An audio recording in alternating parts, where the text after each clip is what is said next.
Peace, love, Shabbat Shalom, Shabbat Shalom, peace and love. Be going over the book of Genesis, chapters 4 to 8. I was supposed to go through 1 through 4 last week, but it's all good. We're going to do 4 to 8. It's the same difference. It should have been a total of 4 last week and a total of 3 this week. Well, 4, 5, 6, 7, 8. Well, this is a total of 5. We're gonna get it. We're gonna knock it out though. Book of Genesis. Yeah, it would have been 4 last week and 4 this week, but instead it was 3 last week. Now it's 5 this week. So the book of Genesis, chapter 4 through 8.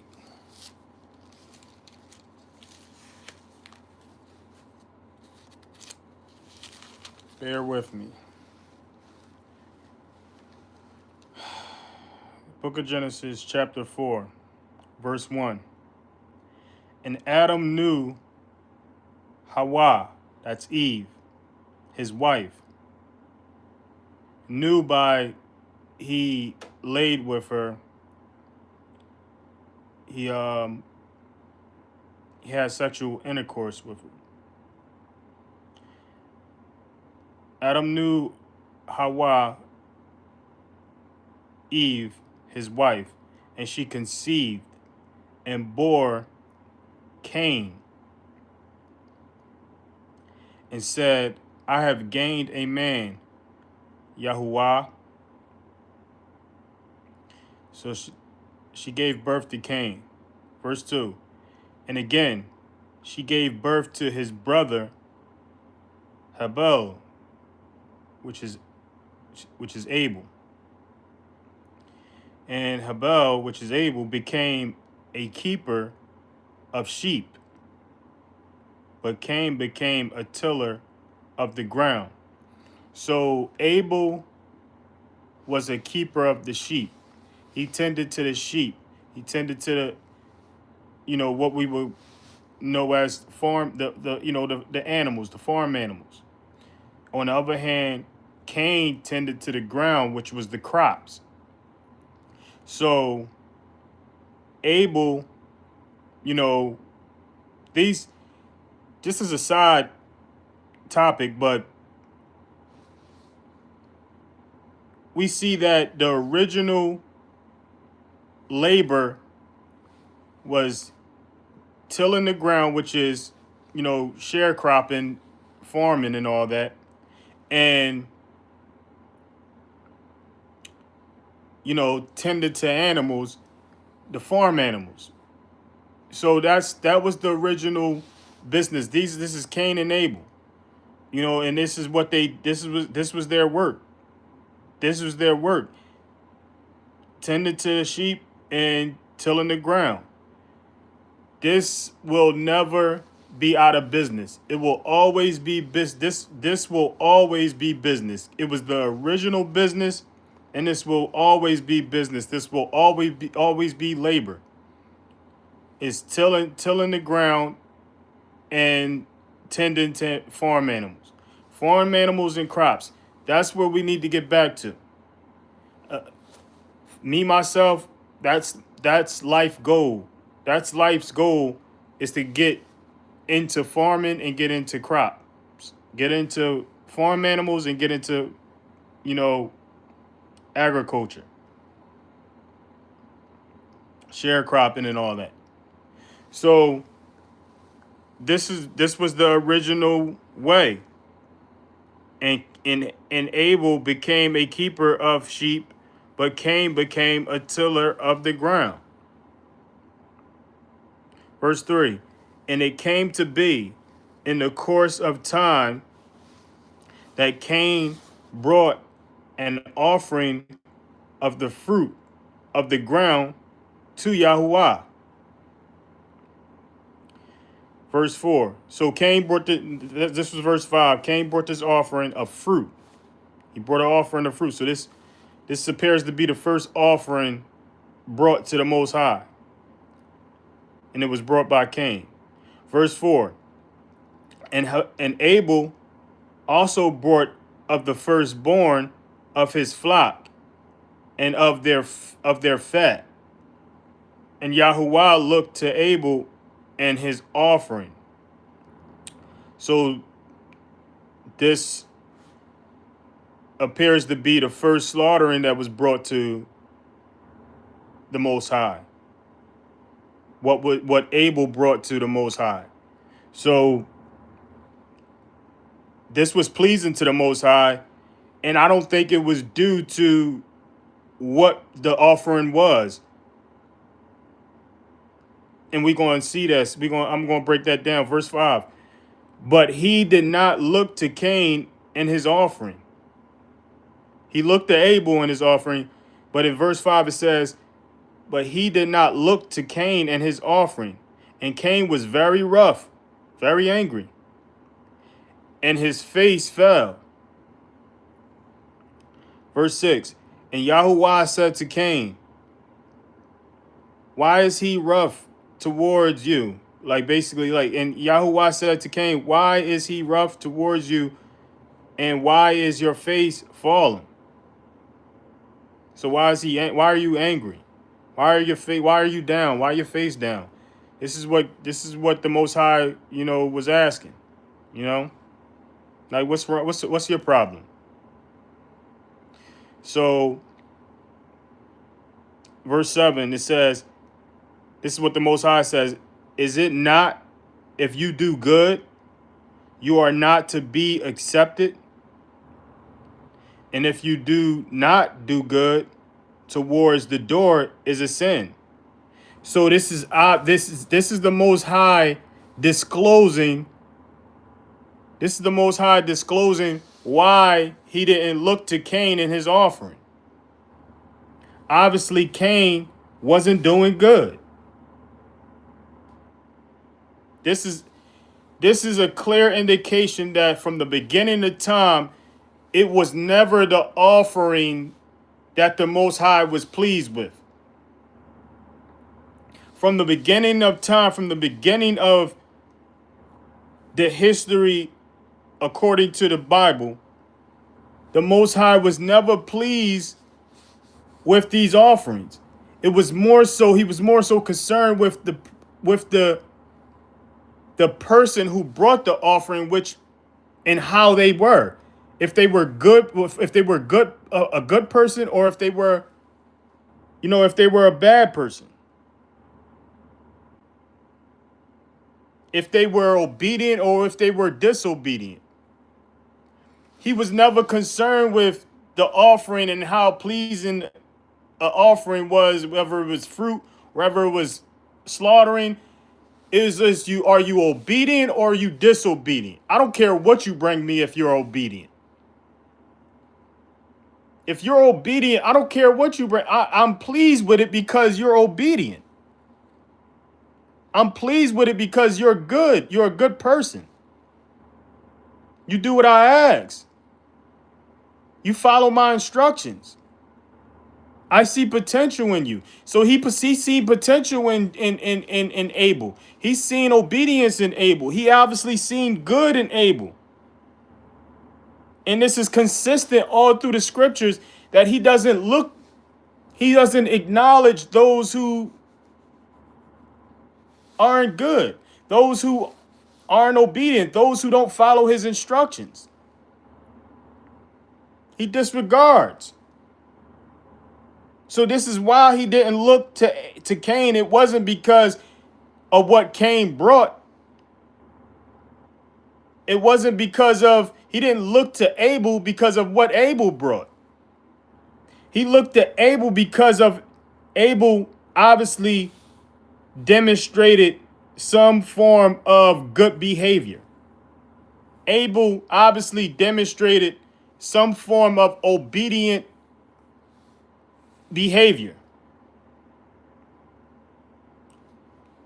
And Cain, on the other hand, did not. So this is why this is the Most High in chapter.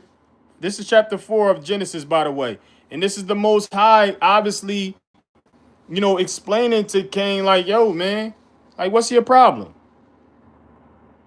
You want to know? Oh, so I guess you mad because I didn't look to you in your offering. So this is why I didn't look to you in your offering. Is it not?" Verse 7, it says, "Is it?" This is what the Most High said to Cain. "Is it not if you do good, you are to be accepted? So if you did good, I will accept you. Obviously, you weren't doing good, so I didn't look to you and your offering. I didn't accept you. It's unacceptable. Whatever you were doing outside of what is documented, as far as what we read, whatever Cain was doing outside of what is documented, the Most High, it was unacceptable to the Most High. It wasn't good.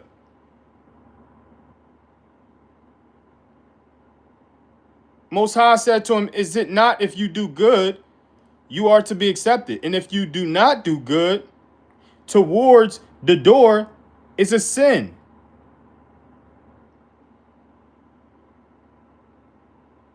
He is lying, and towards you is his desire, and you must rule over him. This is the instruction not only for Cain, but everyone that came after Cain. This was the instruction to us all, everyone. This game that the Most High gave to Cain, which he did not accept, which he did not take heed to, which it went over his head, which it went over most of our heads throughout the whole, well, you have a few who figured it out, but this verse in chapter 4 of Genesis, verse 7,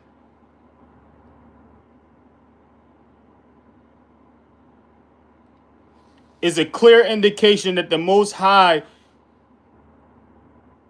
he wasn't impressed by what Abel brought him. It was more so he was impressed by Abel doing what was good outside of his offering that he brought. So whatever he brought to him, it would be acceptable because your behavior was your behavior is acceptable. Your actions are acceptable. But on the other hand, Cain's action was unacceptable. What he was doing outside of his offering that made his offering unacceptable, what he was doing was sin. Not only do we learn that from this verse, but we see, and this is a clear indication that we are to rule over him being sin. He describes sin as this entity.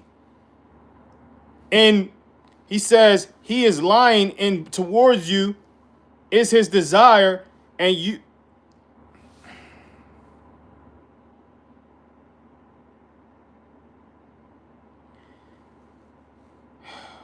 And if you do not do good, towards the door is a sin.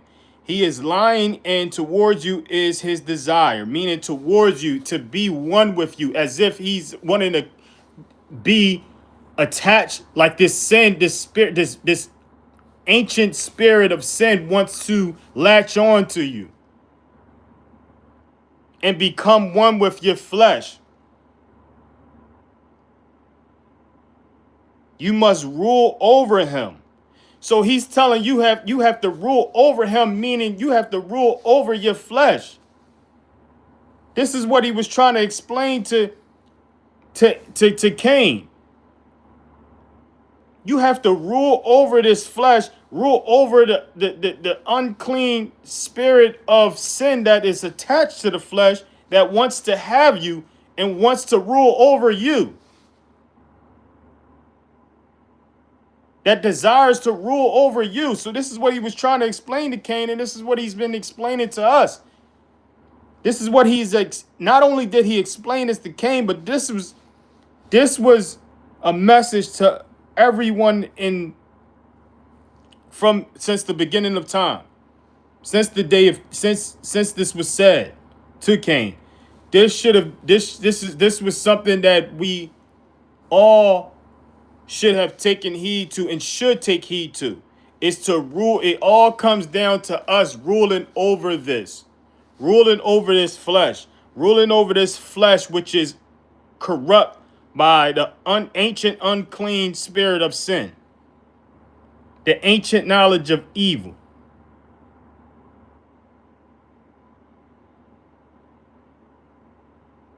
He's telling Cain like, "Yo, I didn't. You were your offering was unacceptable because your actions are unacceptable. And if when due to your actions being unacceptable, you're embracing the unclean spirit of sin, and it's become one with your flesh. Now you have to rule over it. It's your duty to rule over it, sovereign over it, govern it, deny the flesh of what it wants to do, deny the flesh of what it wants to say, deny the flesh of where it wants to go, deny the flesh of who it wants to be with, deny the flesh of how it wants to feel, how it wants to be offended by what it heard, how it wants to be offended by what someone said, by how it wants to respond or get even or get back or get his lick back. You have to deny the flesh of that. This is the duty of all spirits within. Spiritual children of God who dwell within. Through obedience and following the lessons of his only begotten Son. Following the examples and demonstrations of his only begotten Son. But it has to start with you ruling over this flesh. Each of our flesh is wicked, corrupt, crooked, evil, disgusting. It wants the wreck. It wants the smoke. It wants to crash out. It wants to do them.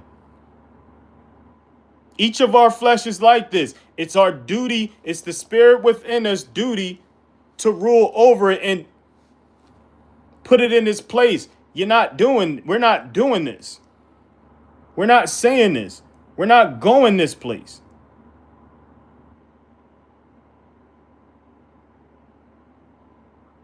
We're not going there. We're not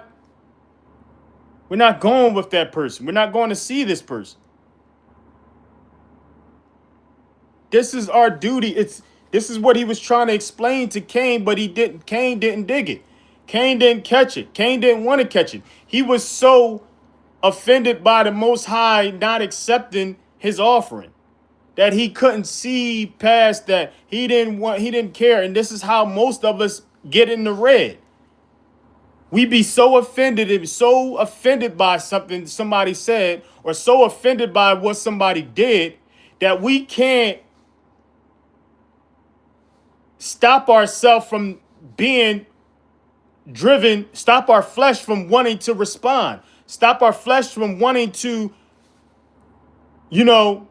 let someone feel how we felt, make someone feel how we felt, make someone feel offended how we were offended.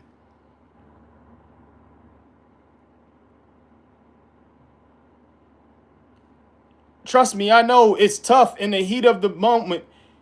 Everyone wants to have a comeback. Everyone wants to get back, and be vengeful, get revenge, and get theirs back. Even the score, eye for an eye, tooth for a tooth. This is what the flesh wants to do. It's the spirit that's not concerned with that. It's the spirit that shows compassion. It's the spirit that's forgiving. It's the spirit that shows mercy. It's the spirit that shows empathy. It's the spirit of God, the spirit within.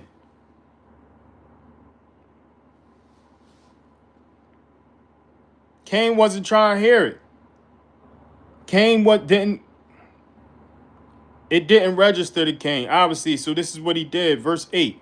And Cain told Abel, his brother, and it came to be when they were in the field that Cain rose up against Abel, his brother, and unalived him.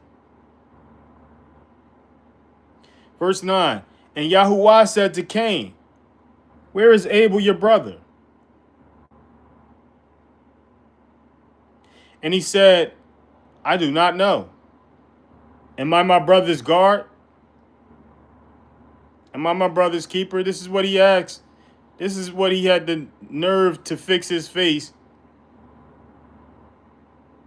and say to the Most High.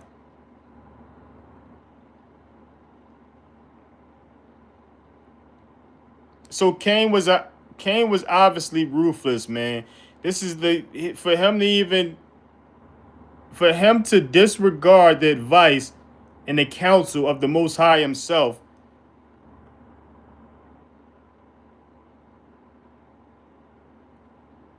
And go and carry out the actions of unaliving his brother. That just shows you what kind of dude Cain was. And this explains why the Most High was not pleased with his offering. It wasn't that he wasn't pleased with his offering. This explains why the Most High wasn't pleased with him. Because Cain was obviously a ruthless dude before he unalived his brother. Cain was already a wicked dude, man. Cain was already, man, listen.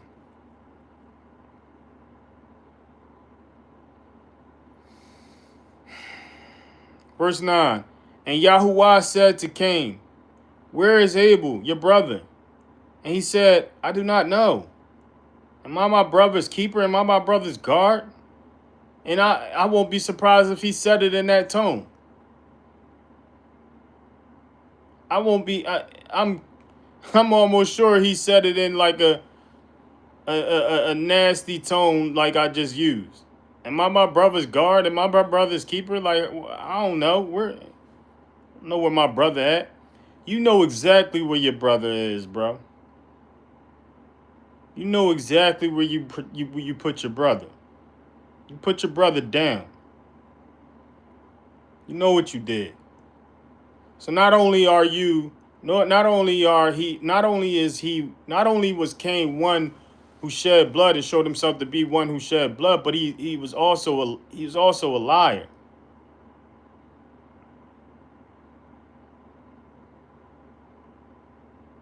Like, you knew what you did to Abel, but yet he turned around and lied to the Most High. I don't know. I don't know where my brother is. Verse 10, and he said, what have you done? This is what the Most High said. What have you done? The voice of your brother's blood cries out to me from the ground. This is another key verse, man. Let this not go over your head. You're going to see later in scriptures how the life is in the blood.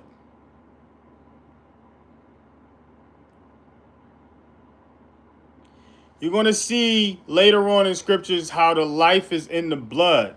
And you notice how they say oxygen in the blood, right? And my definition of oxygen is the breath of God.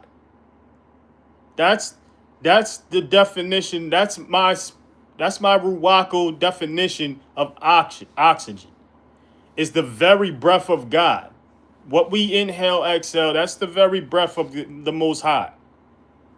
So I can't help but to connect the dot from oxygen being in blood,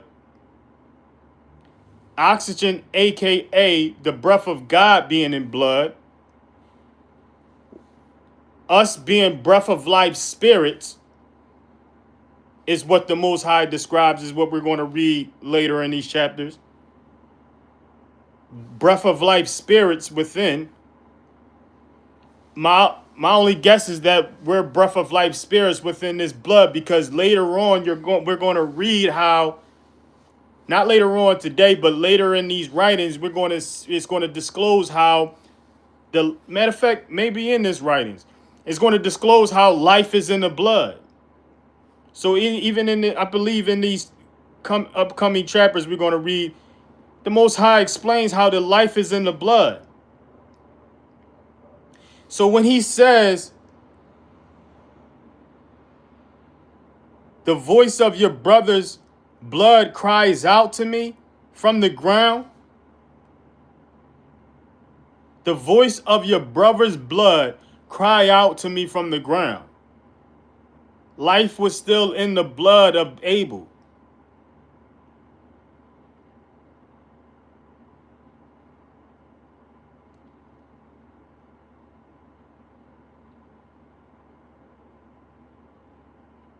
Life is still in the blood, man. Life was still in the blood of Abel. So it makes one wonder, like, the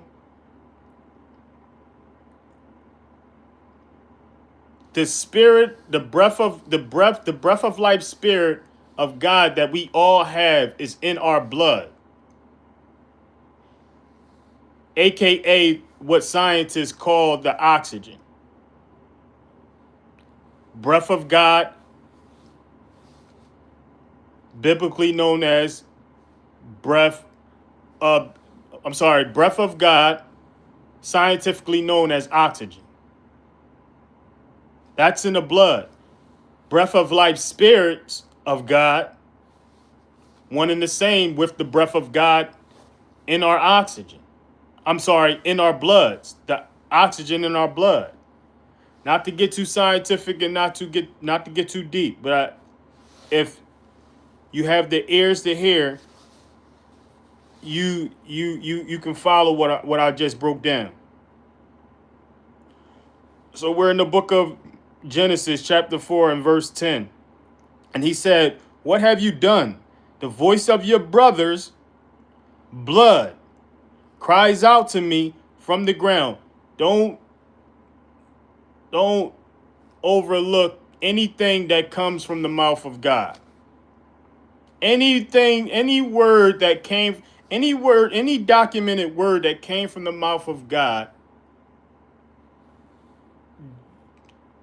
we are to dissect it to a T, and not write it off or just read it as if somebody else is saying this. This is the documented words of the Creator, the Most High Himself. I'm not talking about all these words.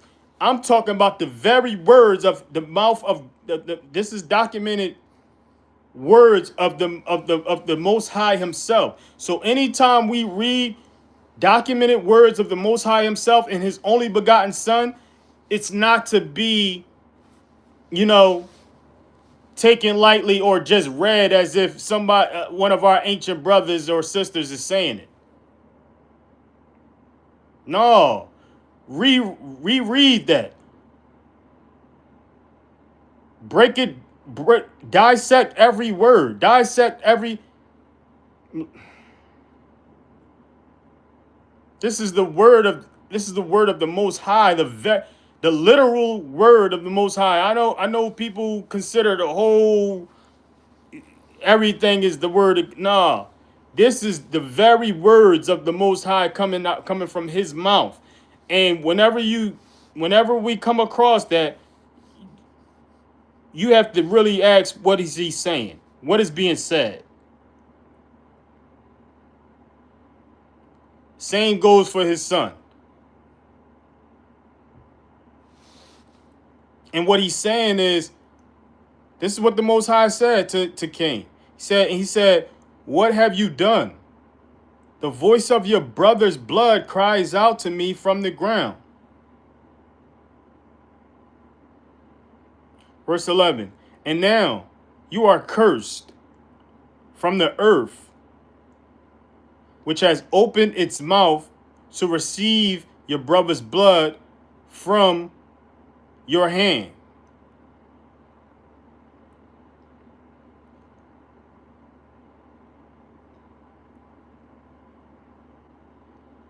So the earth, which is the creation of the Most High, received the blood of Abel.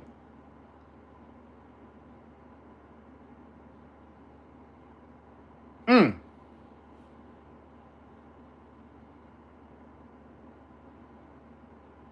If I can help it, man, if I can help it, y'all willing.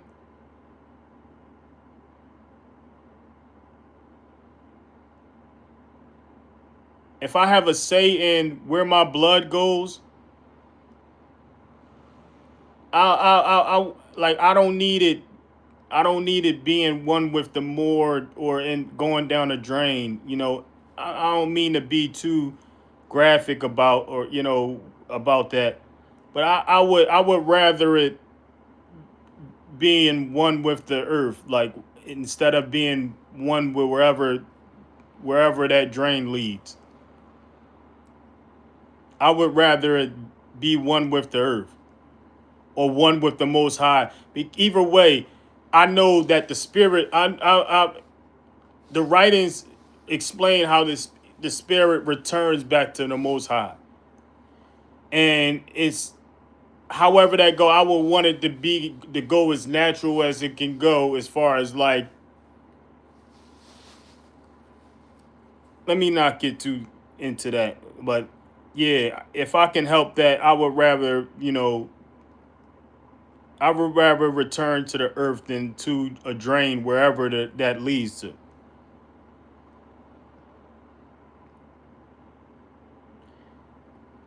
And now you are cursed from the earth, which has opened its mouth to receive your brother's blood from your hand. So he cursed Cain. Verse 12, if you till the ground, it shall no longer yield its fruit. I'm sorry. If you till the ground, it shall no longer yield its strength to you. You shall be a fugitive and a wanderer on the earth. So this was his curse. You can't bear no crops. Ain't nothing. You can't pull nothing up. You can't plant nothing. Nothing ain't growing. The earth ain't giving you nothing. If you planted anything, the earth ain't producing it. Earth, like, man, you cut off. Like, the Most High said, you done, man. Your access denied. Like, like, earth, like the Most High gave the word, like, yo, access denied to Cain. Don't he can't deposit, he can't withdraw nothing from you. He can't withdraw nothing from the earth bank. You know what I'm saying? Insufficient funds. If Cain come along and try to withdraw anything from Earth's bank, let it be known he has insufficient funds.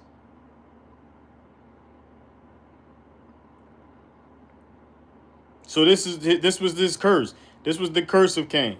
If you till the ground, it shall no longer yield its strength to you.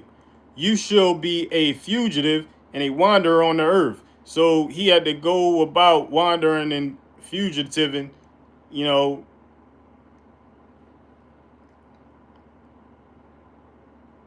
Yeah, man. Cause Cain was out of pocket, man. He was a bad dude, man. I don't know what led up to him, you know, the ancient knowledge of evil. He must have been the first. He was the first child. According to the writings, he was the first child born into sin, born into the ancient knowledge of evil. He was the ancient knowledge of evil's first victim. The ancient knowledge of evil that his mother and father were deceived by the enemy by the ancient serpent to bring into, to the world, Cain was the first victim. Cain was consumed. He was the first child born into sin and consumed by it. When the Most High tried to bring it to his attention, like, yo, you got to rule over that. I get your mom and your dad brought it in, but this is how you handle that. You got to rule over it. And this is how we all have to handle that. We ain't no different from Cain. The Most High tried to put him on like, yo, listen, this is what's happening to you. You got the ancient knowledge of evil, which is one and the same with the ancient spirit of sin and ancient unclean spirit of sin.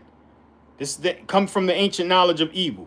This is what happened. Your mom and your pop were deceived to, allow this to enter the world. This is what you have no choice but to do from this point on, is to rule over this.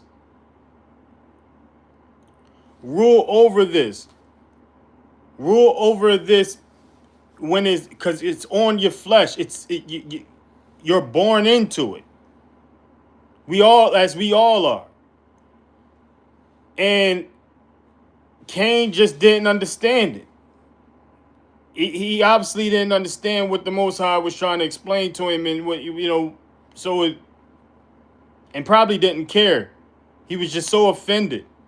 He was seeing red by not being by his offering not being accepted, by him not being accepted by the Most High, and his brother was.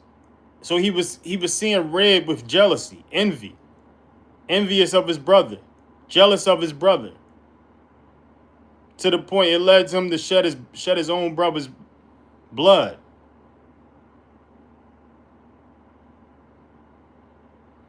Verse 13, and Cain said to Yahuwah, my punishment is too great to hear. Cain said to Yahuwah, my punishment is too great to bear. Like he was crying out. This is an exclamation mark on the end of this. My punishment is too great to bear. Like, I gotta be a fugitive, and I can't plant no seeds and grow nothing. How I'm supposed to eat? I'm supposed to take care of myself. My punishment is too great to bear. And the Most High is so forgiving. The Most High is so merciful, so compassionate. This is what the Most High said. Verse 14. See, you have driven me from the face. So this is, before the Most High said anything, this is what Cain had to say. He had to finish this. See, you have driven me from the face of the ground today, and I am hidden from your face. I shall be a fugitive and a wanderer on the earth, and it shall be that anyone who finds me kills me. So this is the merciful one, the Most High, the compassionate one, the Most High, the forgiving one, the Most High. This is what the Most High says. And Yahuwah said to him, well, if anyone kills Cain, vengeance is taken on him sevenfold. And Yahuwah set up a sign for Cain, lest anyone finding him strikes him. So this is what he did for Cain. Even though Cain unalived his brother, obviously was a sinful guy before he unalived his brother. He lied about it. So after all of this, even the Most High was merciful enough to make sure nobody killed Cain. No, make sure nobody unalive Cain.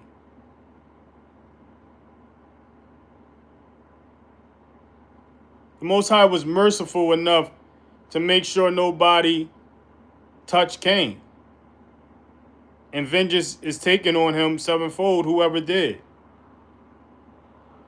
He went as far as to give him a sign, some kind of mark, what most know as the mark of Cain, some kind of sign, whatever that is,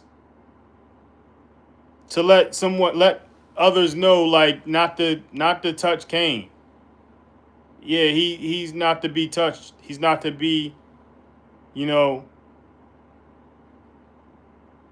Cain is his hands is he's off. Is what they say. He's hands off. Like otherwise, you're gonna have to see me. So Cain.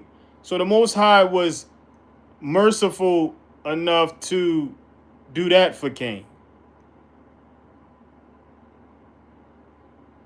Most High always been merciful. The Most High has always been compassionate. The Most High has always been forgiving. This is a clear indication of that. So if Cain can be shown mercy after unaliving his brother, lying about it, and being sinful before he did all that, if the Most High can be merciful to Cain, why not you? What have you done that the Most High can't forgive or be merciful? What have we done that the Most High can't forgive and be merciful? Only sin that can't be forgiven is blaspheming the set apart spirit, the Holy Spirit. And that's basically disrespecting the source of all miracles, the source of all healing, the source of all miracles, the source of all casting out unclean spirits. If you blaspheme that, that's the clear closest indication of blaspheming the spirit, the set apart spirit, the Holy Spirit, is when you disrespect the source of where that miracle come from, where that healing come from, and where that casting out of an unclean spirit come from, the source of it. Not the person who appeared to carry it out, but the source of it. When you disrespect that, that's a blaspheme of the spirit. And that's a sin that's just not forgiven. You won't be forgiven for that. So be careful, be mindful of what we mock. Not who we mock, because it's not the person it's the source it come from. So when you see someone healed or being, claim to be healed from something, or claim to be relieved of an unclean spirit, or claim to be some form of miracle, any form of miracle, don't disregard the source of it, man. Don't. You can say what you want about the person, the man or woman who claimed to have carried it out, but not the source. Don't disrespect the source and say it's something, it's some form of witchcraft or wickedness. No, don't do that. That's a blaspheme of the set apart spirit. Because if it's something good, if someone is being healed, that's something good. Healing comes from the Most High. The enemy doesn't want to heal. The enemy wants to destroy. So that's not coming from the enemy. It's not coming from the ancient knowledge of evil. Healing doesn't come from that. All destroying and all destruction comes from the ancient knowledge of evil, from the enemy. So when someone is healed, I don't care who carried it out,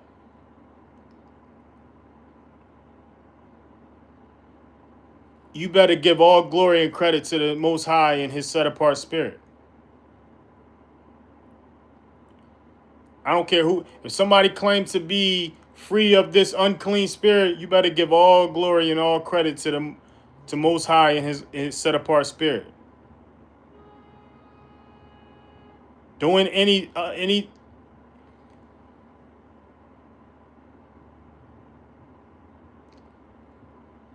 responding any other way is a blaspheme to the set apart spirit.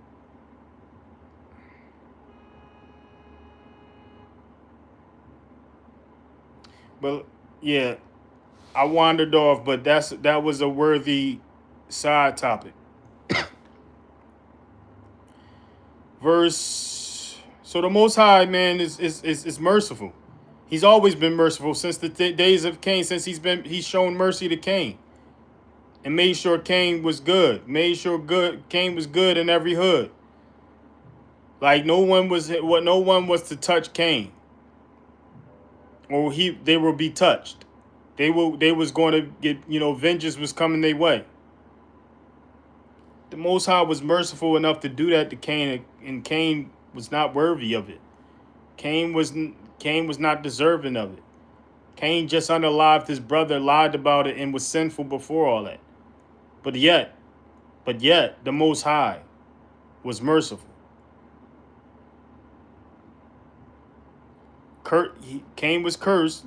We're gonna have so it's like it's not you're gonna get your punishment. Cain got his punishment, and just like anyone else, you will receive your punishment, but you will also receive this mercy after your punishment, after your correction, after the discipline. Cain was cursed. He couldn't yield from the ground anymore. He had to wander and be a fugitive. So that was his punishment. And Yahuwah said to him, well, if anyone unalives Cain, vengeance is taken on him sevenfold. And Yahuwah set up a sign for Cain, lest anyone finding him strikes him. Verse 16, so Cain went out from the presence of Yahuwah and dwelt in the land of Nod, on the east of Eden. So this is east of Eden, wherever Eden is. This is east of Eden. Cain had to go that way. The Most High said, go that way. Go that way, like you're done. Go east of Eden. I had to get your mom and your dad up out of Eden. So you go that way. Wherever your mom and dad is, you got to go even further, because you just did even worse than what your mom and dad did. Like, so you keep going. Keep going. Like, this is what the Most High pretty much told Cain. Like, keep going that way, bro. Like, you done. What main man, he saying, pack him up, man. Like, and pack Cain up, like, sent him east of Eden, far east.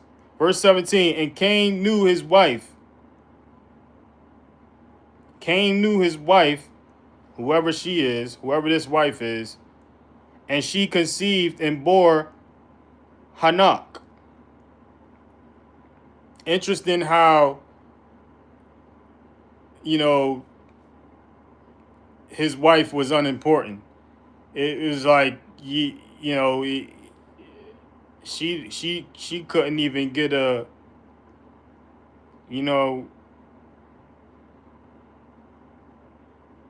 she couldn't even get a recognition, like, in the writings. Like, it just says, and Cain knew his wife, whoever this wife was, and she conceived and bore Hanok. This is why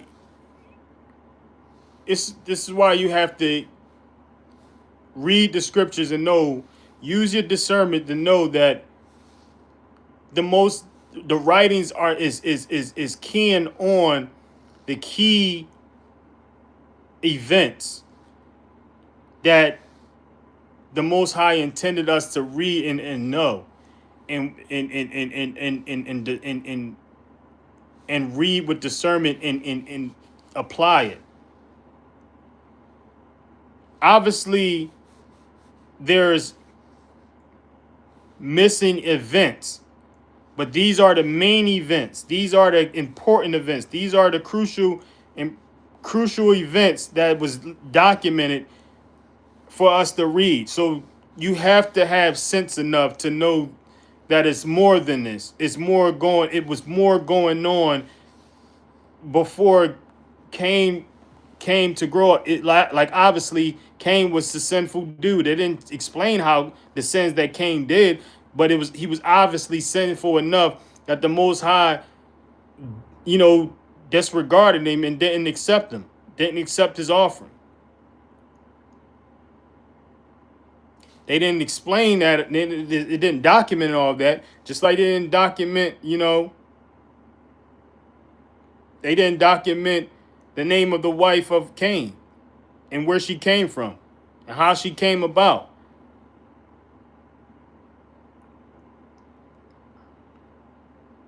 So it's not to discredit the writings. It's just the writings the writings is focusing on the key events, what the meat and potatoes.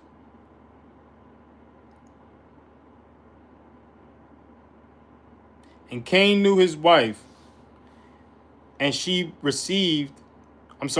conceived and bore Hanak. And he built a city and called the name of the city after the name of his son, Hanak. So Cain built the city. Cain went east of Eden and built him a city. That's what Cain did. Speak of someone turning their life around and trying to, got married, found him a wife, had himself his own a child, a child of his own, and built him a city. That's how you glow up. That's how you bounce back. That's what you do with the mercy of the Most High. That's what you do when the Most High shows you mercy. It's what you do when the Most High gives you grace, shows you grace. That's what you do when the Most High is compassionate. You go find you a wife, have you a child, and build you a city, and name the city after your child. This is what Cain did. I give him credit. I give him pride. It wasn't cool for him to, do his brother like that at all. But if the Most High was merciful, who am I not to be merciful to Cain? If the Most High was, compassionate, who am I not to be compassionate to Cain? Who am I not to be merciful and compassionate to anyone else? Who are we not to be merciful and compassionate to anyone else? That's far less worse than Cain.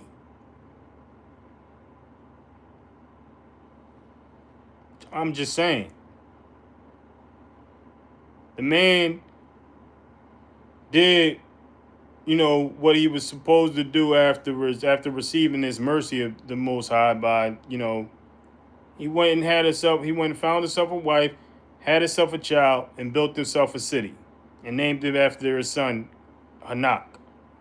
Verse 18, and to Hanak was born Arad, and Arad brought forth Mehuel, and Mehuel brought forth Methusael, and Methusael brought forth Lamech.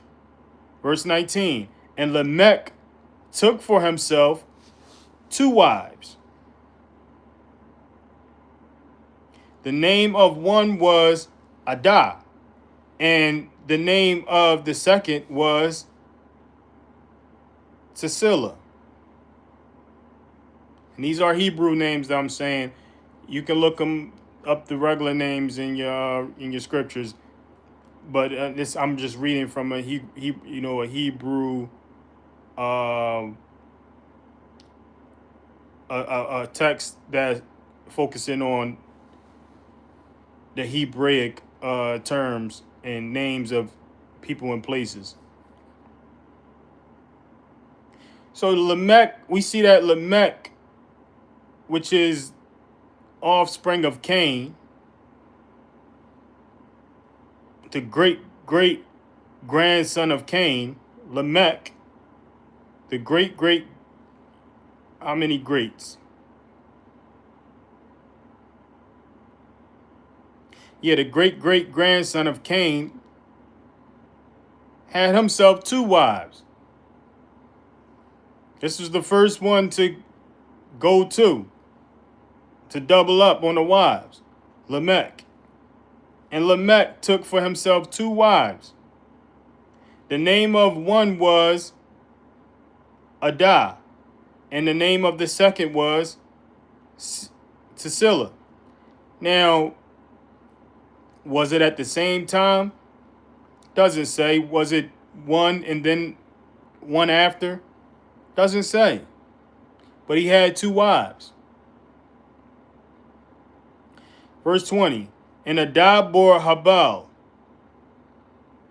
He was the father of those who dwell in tents with livestock. So Habel,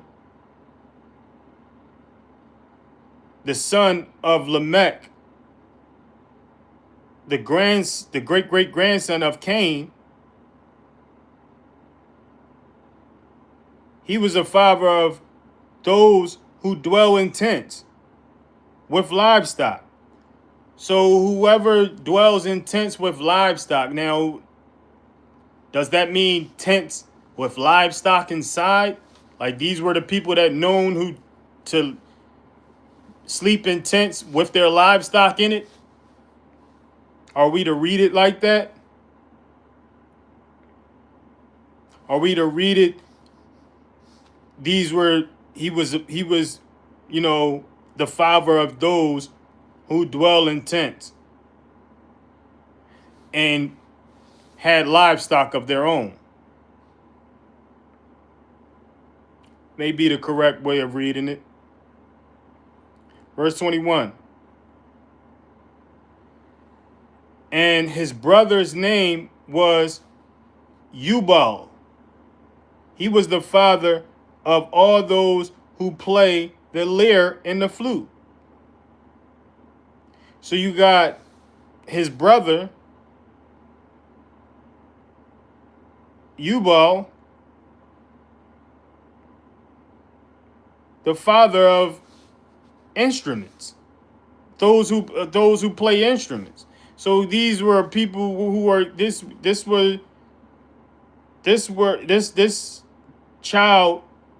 You have one child fathering of people who did their thing with tents and livestock. Then you have another child did their thing with instrument with music.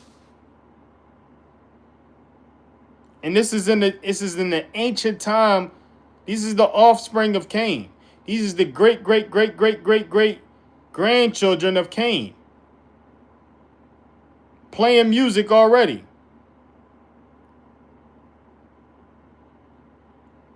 Dwelling in tents already. Like, where they playing flutes and lyres?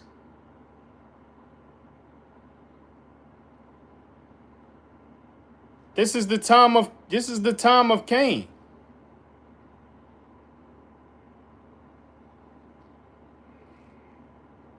This is getting interesting. Like, where did this come from? Where did this knowledge come from?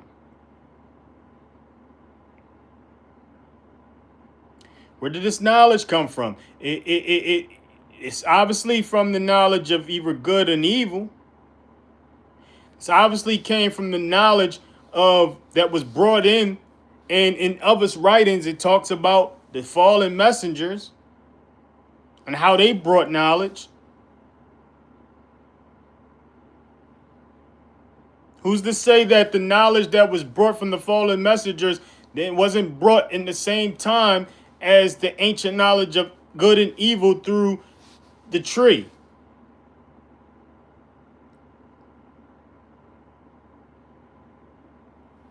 Just a thought. Because this is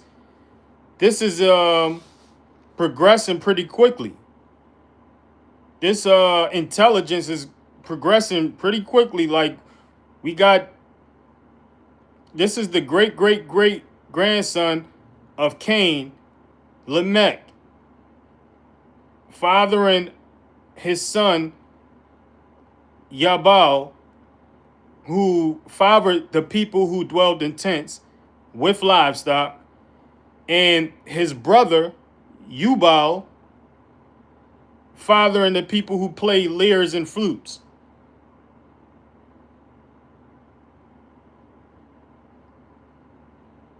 This intelligence is spreading like wildfire. Verse 22. As for Scylla, so this is a clear indication that Lamech's wife, this is a wife, this was his second wife. As for Scylla, she also bore Tubal. Tubal Cain.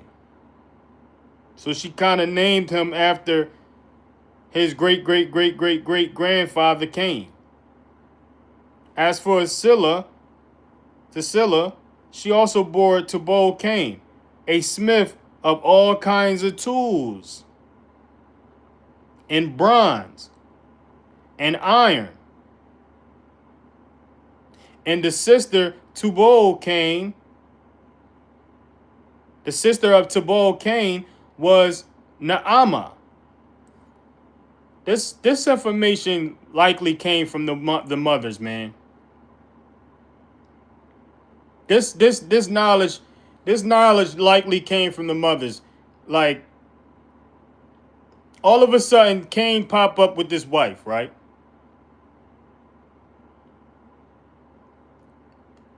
Just a thought. Keep in mind the fallen messengers only came to this realm to make wives, to be with the women of the world. That's what they came here for. So it was the women of the world who first received the knowledge that they shouldn't have.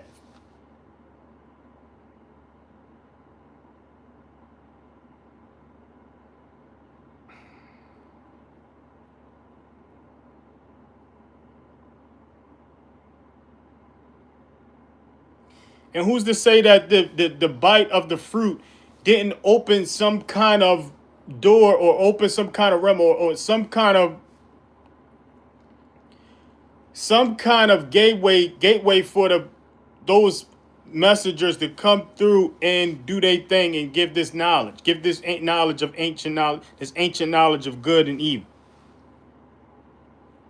Who's to say that wasn't the plot of the ancient serpent the whole time? It doesn't document it, but you can, if one carefully reads, you can connect the dots. And it seems like, soon as Cain knew this wife, this one's, you start to take off. He first found his wife. Now he's building the city.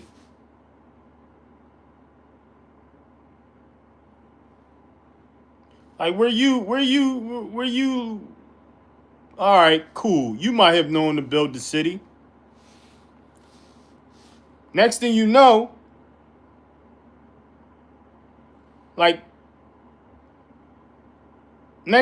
he has a child,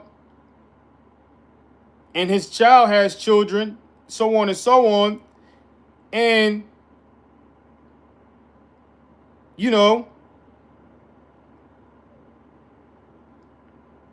4 or 5 generations down, his great great great great great grandson Habel is fathering a people, not just another child, but he's fathering a people who's known to be known to have dwelled in tents and have livestock. And his brother fathers a people, not just one person, not just one child, but fathers a people who was known to play the lyre and the flute. This is music. This all started with Cain knowing this mysterious wife who it's not spoken of who she was. Cain's wife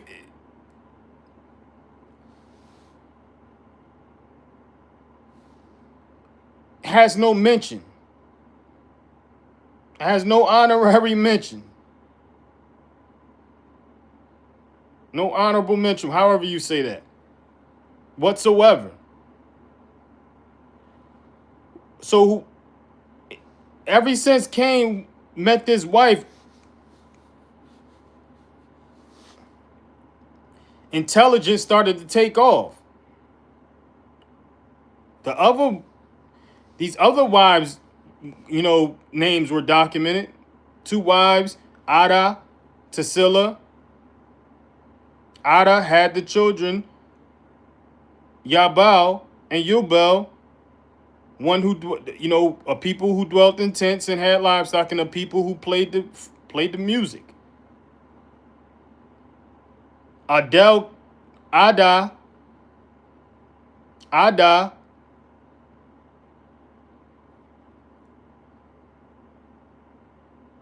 that's what she could take credit for.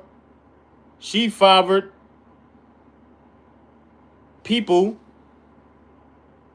She fathered a child. She fathered children who fathered people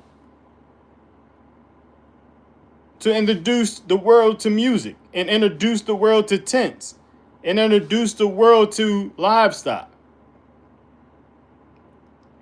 Let that not go over your head. Let that not. This is where the music was introduced. This is where livestock. So when you think of other books, ancient writings, like the book of Enoch, you see that fallen messengers came and known the women. They didn't come to holler at no men. They came to talk to women. And with talking to the women learned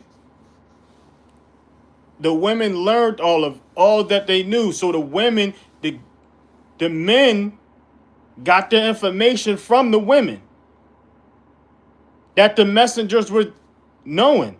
The messenger was having relations with. The fallen messengers were having relations with. The women were soaking in this information from the fallen messengers, and the women were translating this information, passing this information on to the men.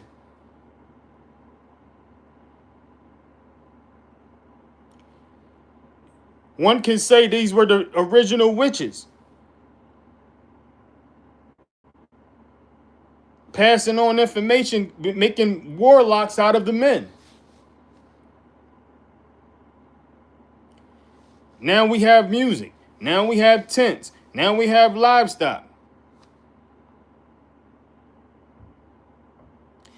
We're not done. And his brother's name was Yubal. He was also the father of all who played the lyre and the flute. Verse 22. As for Tarsila, she also bore Tubal Cain, a smith of all kinds of tools in bronze and iron. So now we have tools. Now we have tools. Now Tarsila was the one. And this is all from Lamech taking 2 wives. And both of his wives bore him people who brought and who changed the world. Bringing forth music, bringing forth livestock and tents, bringing forth tools of bronze and iron. It's no coincidence, man. This knowledge came from the fallen messengers. This knowledge came from the ancient knowledge of good and evil, whichever one,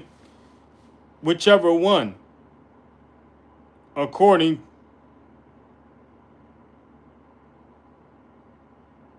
you know, whichever one was appropriately responsible for this intelligent advancing, for this intelligence progressing.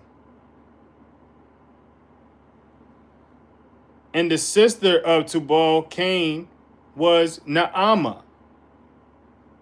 Verse 23. And Lamech said to his wives, Ada and Tisilla.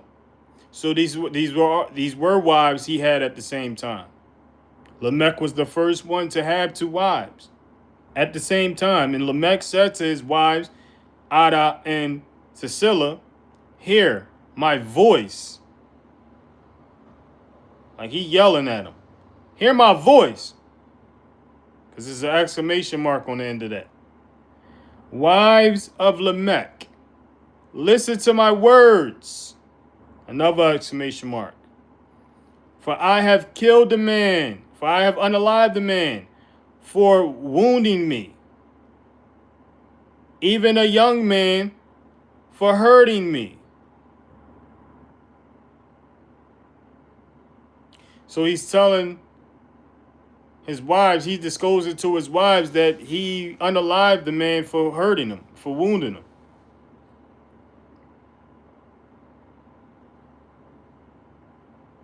Now he might be just talking about one man and the same man, but he goes to say, even a young man for hurting me. So this may be one man or one man and one young man. He's whatever the case may be. He's disclosing to his wives like, yo, I want y'all to know, man. I got some bodies. Verse 24. For Cain is the avenger of sevenfold, and Lamech 70 sevenfold. So this was him, vowing, making his own vow, and putting it into into, I don't want to say the atmosphere or the universe. We want to say into the breath of God into the world, that since Cain is avenged sevenfold, let Lamech 70 times sevenfold, 70 sevenfold. So he's self-proclaiming this, protection over himself, making a vow to his wives. Verse 25, and Adam knew his wife again, and she bore a son and called his name Sheth. For Elohim has appointed me another seed instead of Abel, because Cain had unalived him. It's a clear indication that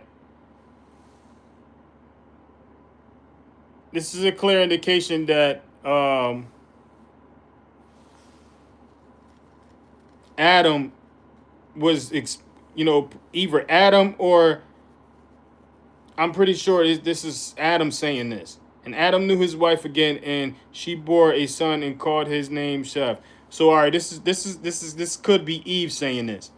So this is a clear indication that Eve only had Cain and Abel, and Seth was her other child. So where this wife of Cain came from, only Yah knows. Only Yah knows. That doesn't write her off as being. That doesn't write Adam and Eve off as being the first two. It only opens the door to the idea of the Most High making others after them? Obviously, because where did this wife of Cain come from? Did he make this wife of Cain? Did the Most High make this wife of Cain? Where did she come from? It's a possibility that he made this wife of Cain. Obviously, where else would she come from? Even if she came from someone, the Most High still allowed them to meet, allowed them to, become one. And this what led to everyone else outside of where Adam and Eve bringing forth Seth, where we are now.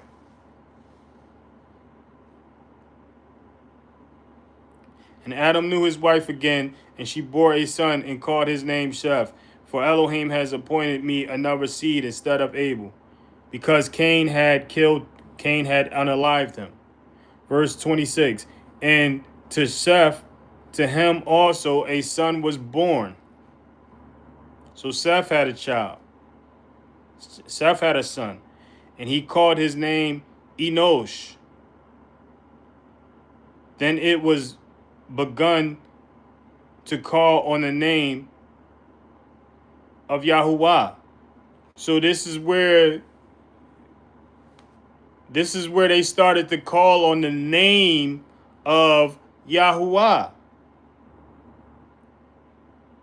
The name of Yahuwah. This is in the time of Seth. This is still in the time of Adam and Eve, where they started to call on the name of Yahuwah, introduced to the name of Yahuwah.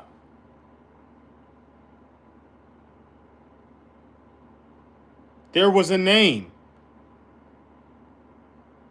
One has to believe it was Yahuwah.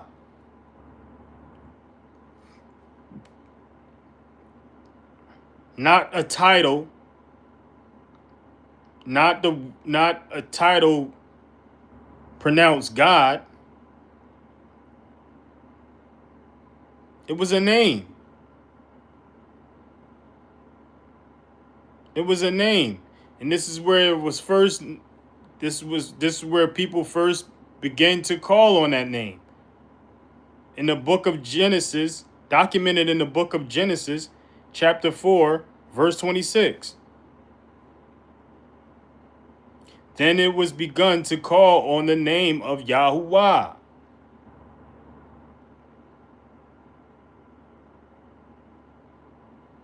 The first recording of calling on the name of Yahuwah was after the birth of Seth. After the birth of Seth's son, Enosh.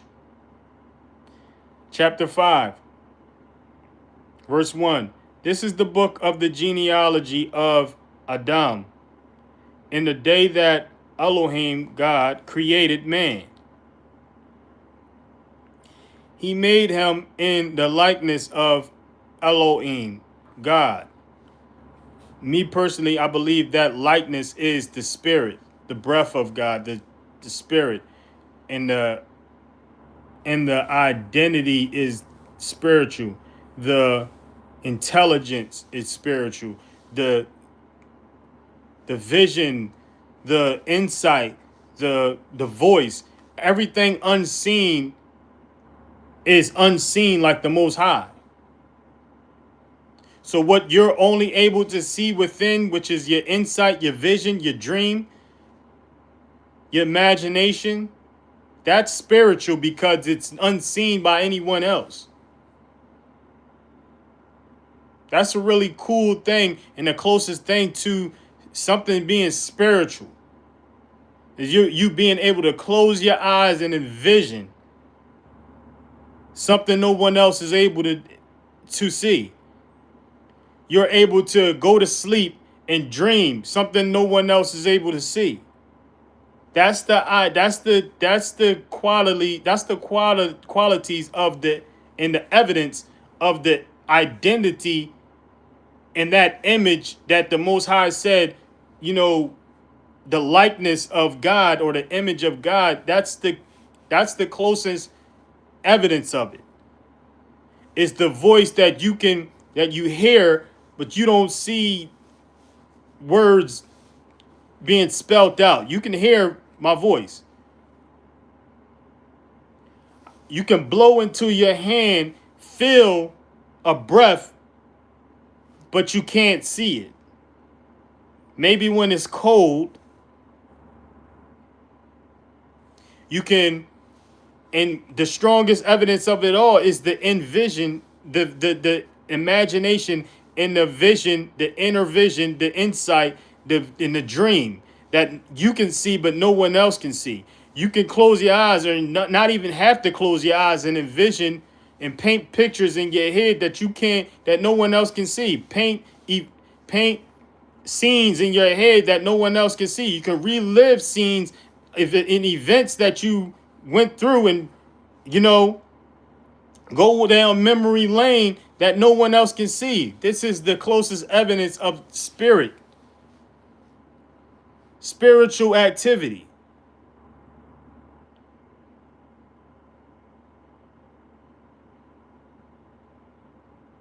This is the likeness of the Most High.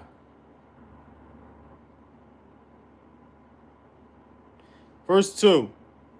Male and female, he created them. And he blessed them and called their name Adam in the day they were created. So Adam was pretty much mankind. In this, that's the sense, in the sense of meaning mankind. You know, that's what male and female was known. He created male and female to be mankind. And who's to say Adam was the only one he planted? It may have been the first one he planted, and Eve may have been the first woman he created pulling from Adam, but it's not to write off them being the only ones. They may have been the first, but it's given that they weren't the only ones, obviously, because Cain found himself a wife somehow. Where in some this an anonymous wife of his. So it's obvious that the Most High didn't just plant Adam. He might have planted Adam first, and he might have made a woman out of Adam's rib first, being the first woman, but they weren't the only. They weren't the only. Male and female, he created them, and he blessed them, and called their name Adam. He called them, meaning mankind. So everyone was known as Adam's personal name. Everyone is known by that. Everyone is known as being Adam. Adam just has that as his personal name because he was first man. And called their name Adam. In that day they were created. Verse 3. And Adam lived 130 years and brought forth a son in his own likeness, after his image,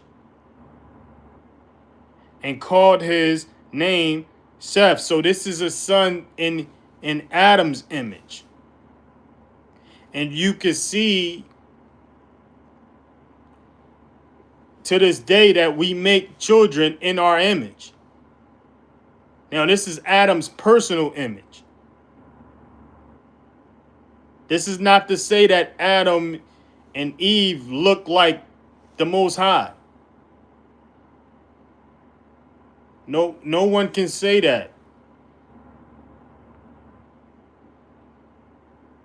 My theory is that the likeness in the image of God is spiritual. Him being the supreme spirit, and the breath of life spirit that he breathed into the Adam is that image. The breath of life spirit that we all took on after. We all took on after Adam. Is that breath of life spirit that we constantly inhale, exhale, that we constantly, the spirit that constantly lives off of the breath of God, which is what scientists call oxygen. Let me not get too deep. And Adam lived 130 years and brought forth a son in his own likeness. In his own likeness. Not God's likeness, in his own likeness. After his image. After his image. Not God's image, his image. Just like your child looked like you, like your son looks like his father, so on and so on. This is that. And called his name Sheth. Verse 4. And after he brought forth Sheth, the days of Adam were 800 years. And he brought forth sons and daughters. So he brought forth what appears to be more sons and daughters. Adam brought forth what appears to be more sons and daughters. Whoever those daughters were, it's not documented. We can use common sense that all can't be covered, all was not covered, all can't be covered, because we're talking about adults. They're skipping the childhoods. They're skipping the in between. They're keying the writings and the documents are keying in on the important events. What needs to be read, what needs to be, not necessarily explained, but noted. Noteworthy. And after he brought forth Sheth, the days of Adam were 800 years. And he brought forth sons and daughters. Verse 5, so all the days that Adam lived were 930 years. It adds up. And he died. 930 years, man. Bless Adam. 930 years.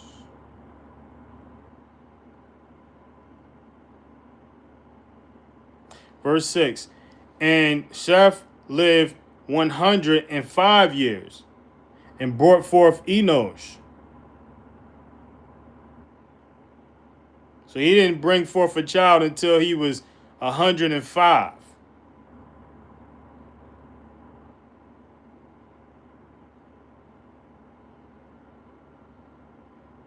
Verse 7. And after he brought forth Enosh, Sheth lived 807 years and brought forth sons and daughters. So it may not have took him that long to bring forth his first child. It just may not be documented because it's clearly saying that he brought forth sons and daughters. It doesn't document his daughters and who they were. It just says he brought forth sons and daughters. So it's obviously he had more children. He had other children than Enosh. Verse 8. So all the days of Sheth were 912 years, and he died. Verse 9. And Enosh lived 90 years and brought forth Cain.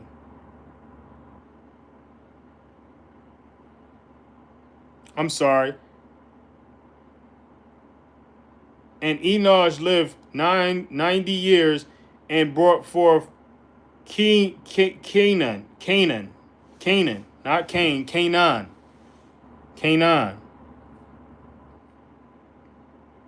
And this is Hebrew names.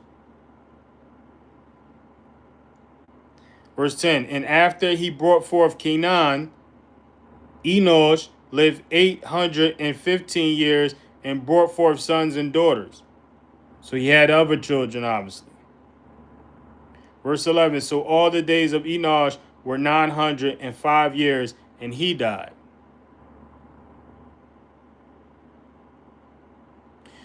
Verse 12, and Canaan lived 70 years and brought forth Mahalalel.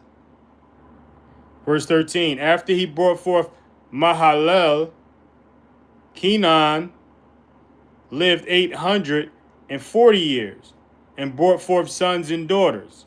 He had other children. Verse 14, so all the days of Canaan were 910 years, and he died. Verse 15, and Mahalalel lived 65 years and brought forth Yared.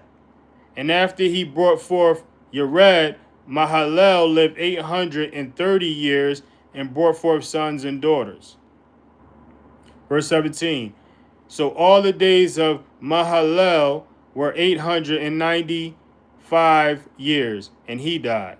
Verse 18, and Yared lived 162 years and brought forth Hanak. Verse 19, and after he brought forth Hanak, Yared lived 800 years and brought forth sons and daughters. Verse 20, so all the days of Yared were 962 years, and he died. Verse 21, and Hanak lived 65 years and brought forth Methuselah. Verse 22, and after he brought forth Methuselah, Hanak walked with Elohim 300 years and brought forth sons and daughters. So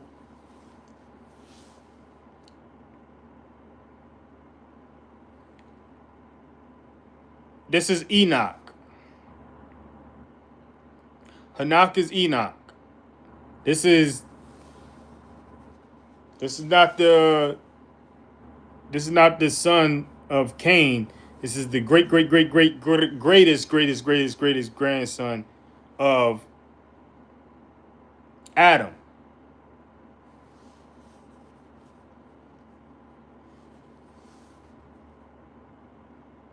And likely, the nephew of Cain.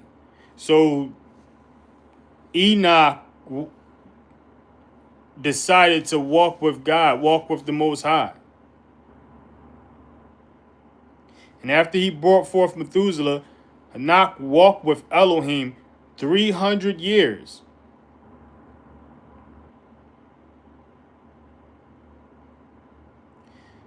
So Enoch had a child and walked with Elohim 300 years, man. Whatever that walk was, as far as following his instructions to a T, doing whatever it is the Most High needed him to do to a T, like, yeah, it's me and you. That kind of walk. What we doing today? What we doing for the next 300 years? They was that tight. Enoch made that kind of impression on the Most High. And after he brought forth Methuselah, Enoch walked with Elohim, God, 300 years and brought forth sons and daughters. Verse 23. So Enoch had other sons and daughters walking with God. While walking with God. Walking with God so thoroughly enough for it to be noted in Scripture. Verse 23. So all the days of Enoch, Hanak, were 365 years. Because that's right, he did this at 65. He brought forth Methuselah at 65. And the next 300 years after that, he was just with the Most High. Let's see what happens. So all the days of Enoch were 365 years. Verse 24. And Enoch walked with Elohim. Then he was no more, for Elohim took him. That's all it say, man. That's all it say about Enoch. It's not saying he died like everyone else.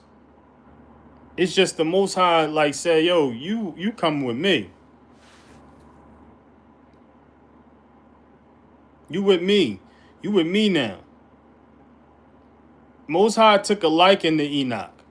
The Most High took a liking to Enoch enough to abduct him. Like, yo, we out.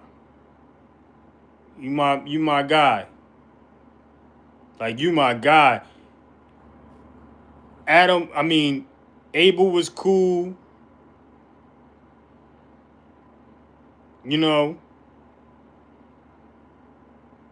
Everybody was all right. Even Adam. Even Adam was my first. But out of all these generations of folks, all these generations of men, the Most High took a liking to Enoch. And whatever Enoch said or did, obviously it was in obedience. Obviously it was in righteousness. Obviously it was in following his instructions. So the Most High said was like, yo, like, you my favorite. We out. You my right hand, you my guy, you my right hand man. And Enoch walked with Elohim. Then he was no more, for Elohim took him. Like, we out. Wherever he took him, however he took him, we out. And it's like, it makes sense of when you read the book of Enoch. And what Enoch was doing, what Enoch was explaining and depicting in his book, in his writing. The Most High took him to see all of this. Verse 25, and Methuselah lived 187 years and brought forth Lamech. So we have another Lamech. Verse 26, and after he brought forth Lamech, Methuselah lived 782 years and brought forth sons and daughters. Verse 27, so all the days of Methuselah were 969 years, and he died. Verse 28, and Lamech lived 182 years and brought forth a son.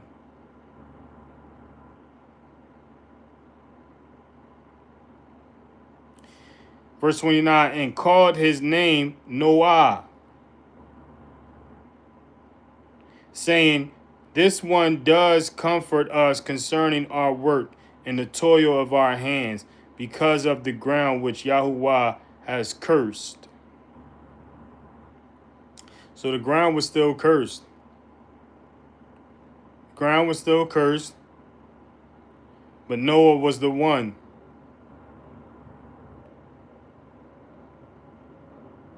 His father believed he was the one. This is the one. This one does comfort us concerning our work and the toil of our hands, because of the ground which Yahuwah has cursed.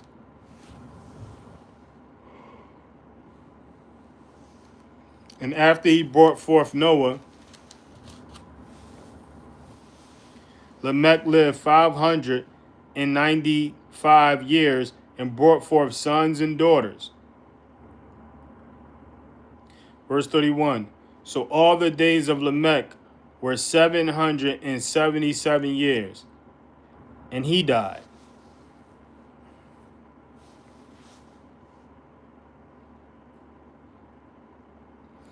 Verse 32. And Noah was 500 years old, and Noah brought forth Shem, Ham, and Japheth. So it seems like the only ones being documented are the ones making things happen, who've made things happen and made an impression in ancient times and history, and an impression to the Most High. Like they just wasn't down here just doing anything or being anything, being any way. They stood out for them to be noteworthy. Chapter 6, verse 1. And it came to be, when men began to increase on the face of the earth, and daughters were born to them. It's about to get interesting.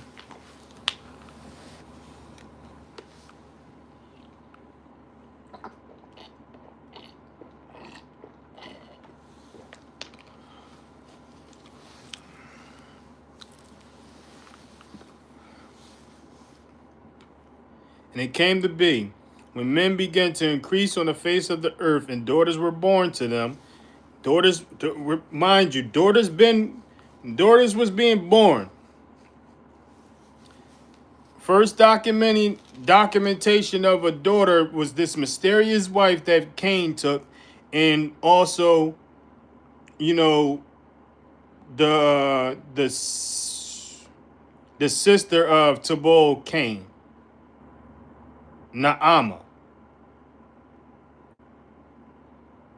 And like, you know, then you also had Adah and Sisera.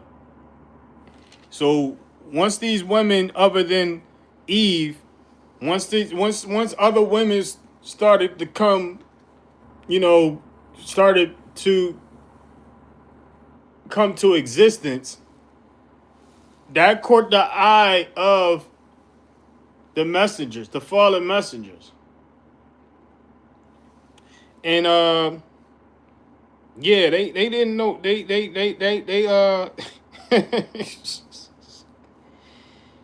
that was, they couldn't resist, man. They couldn't resist. Even the messengers couldn't resist, man. Even these fallen messengers could not resist the women, the creation of God in women. The masterpieces of God in women. And it came to be, when men began to increase on the face of the earth, and daughters were born to them. Verse 2, that the sons of Elohim, the sons of God, saw the daughters of men, that they were good.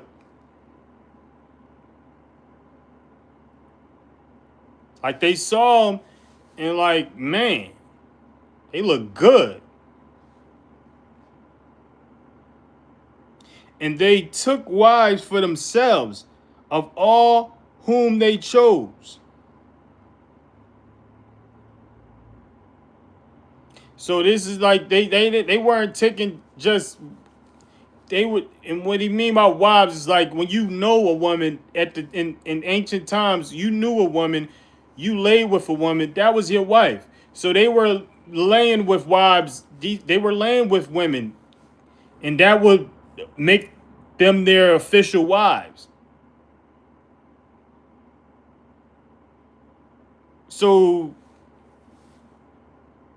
and they took wives for themselves of all whom they chose. So whomever they chose, this was more than, even if it was more than one, it was like whoever they found attractive, they were laying with these women. And not only laying with them, sharing information with these women. Sharing the ancient knowledge of evil and good with this. Well, obviously more evil than good. You know, it seems that it just seems one has to believe that. Some good. You got some what they had, tools, some music, tents.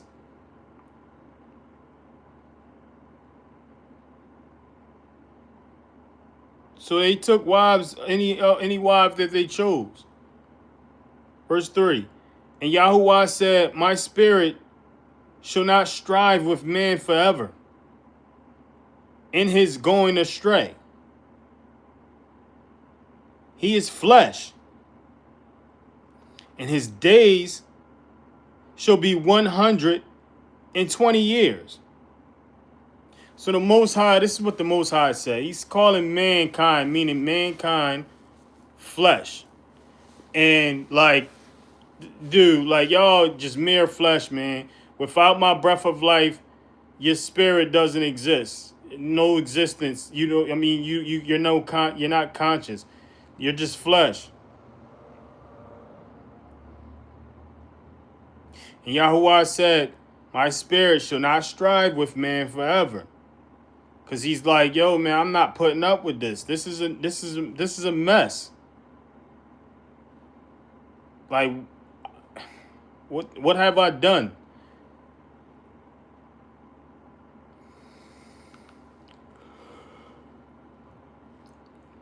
And Yahuwah said, my spirit shall not strive with man forever in his going astray.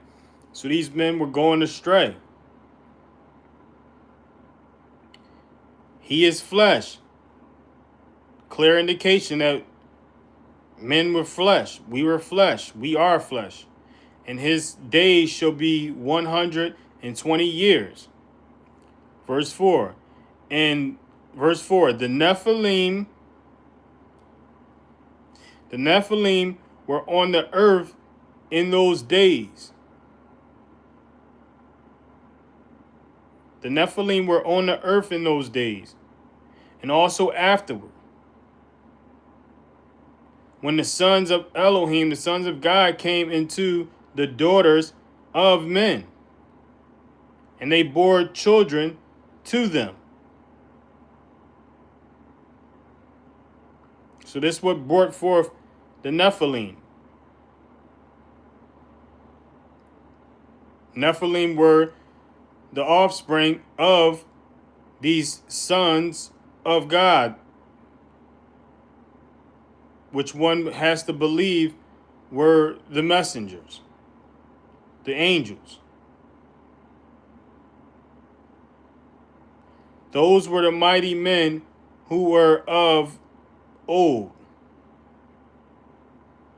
the men of name. The men of name. Those were the mighty men who were of old. So these were mighty men, men of name.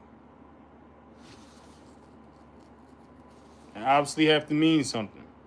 Verse 5. And Yahuwah saw that the wickedness of man was great in the earth. Looking around like, yo, look at this disgusting creation that I have. And Yahuwah saw that the wickedness of man was great in the earth, and that every inclination of the thoughts of his heart, was only evil continually. Every inclination of the thoughts of his heart was only evil continually. This is a clear indication that every inclination of the thoughts of the heart, not the thoughts of the mind, thoughts come from that heart. And every inclination of the thoughts of his heart was only evil continually. like it's no stopping. It was no stopping. It was no stopping the evil that came forth from the heart. The evil thoughts that came forth from the heart. It was no stopping it. It's no stopping it. To this day is no stopping it. Yeah, you may have clean thoughts and happy thoughts and joyful thoughts, and you may have those thoughts, but it's no stopping the evil ones that come continually. So you can claim to be holy this and holy that, holier than thou.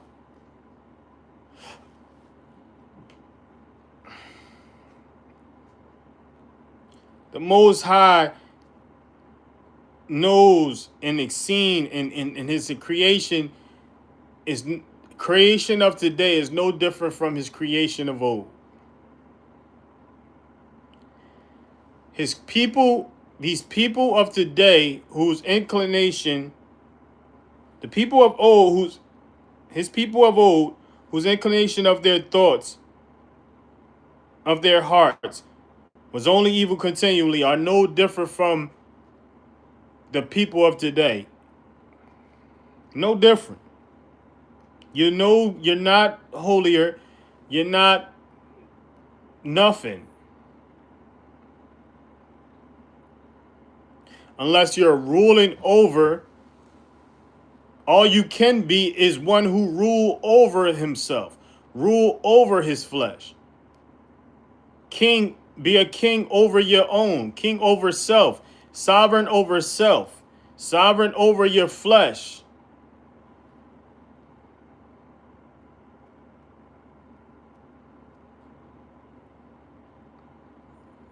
Verse 6, and Yahuwah was sorry that he had made man on the earth, and he was grieved in his heart. So the Most High regretted. He regretted that he had made man on the earth after seeing all that they were doing.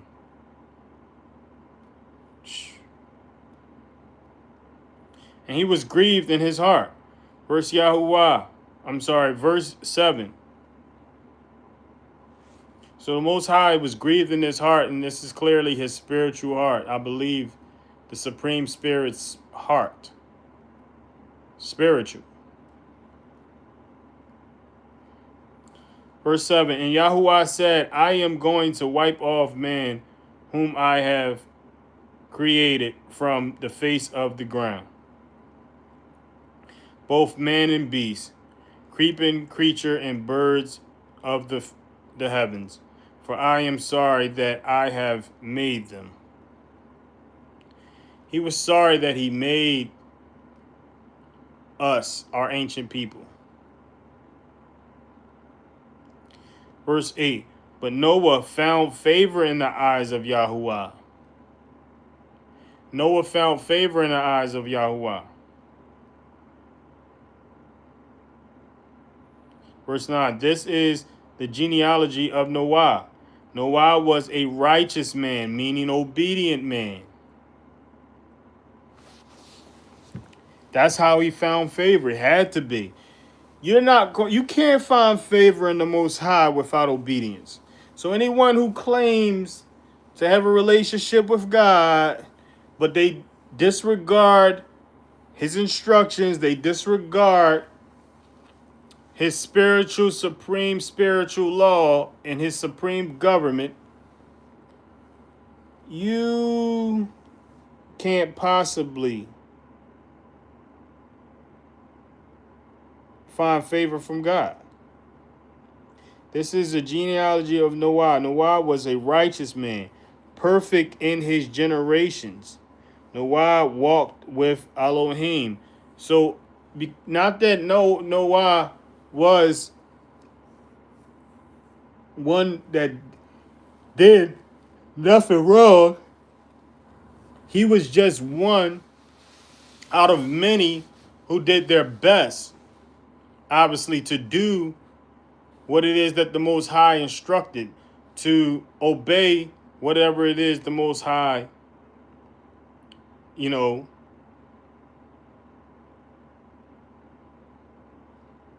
set up to obey.